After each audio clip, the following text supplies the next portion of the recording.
ना ना 120 लाडो परणे घरे आतो 25 रुपया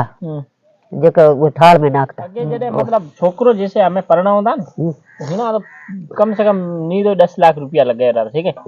वे जमाने में कितने छोकरो जैसे लाडो परणाइन घरे पछो लिया था और लाडो तो परना है तो घरी तो हमें जके हरी करी बेचारे री डा रीतरी टे में तो इतना तो होए तेरे परने पछो आए 26 होए तेरे परने पछो 26 तेरा 120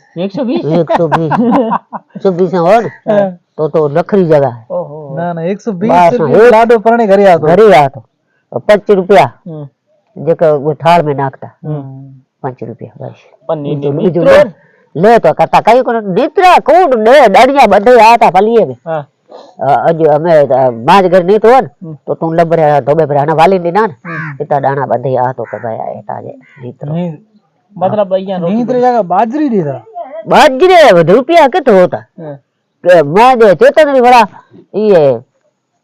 मरे 2 रुपया देना था ये जोहारे ऐसा है जेसल 2 रुपया है 2 रुपये में कई हसे नित्रो लिखो ओ जरे के नाना आये जेडू आये जेडू लेके आती तो अगे होता कौन सही बात है हां आगे बाड़ू मरतो पड़ो तो आपे फाटा जाता पड़ा ना तो डनिया बंधे जाता कोई कोई खाली हो जाता पैसा हो तो कौन मतलब सहायता करता मारो हां ओ थोड़ी बड़ा दाना है वो हरी की बंधे जाता अच्छा उबेरे करे दिया आता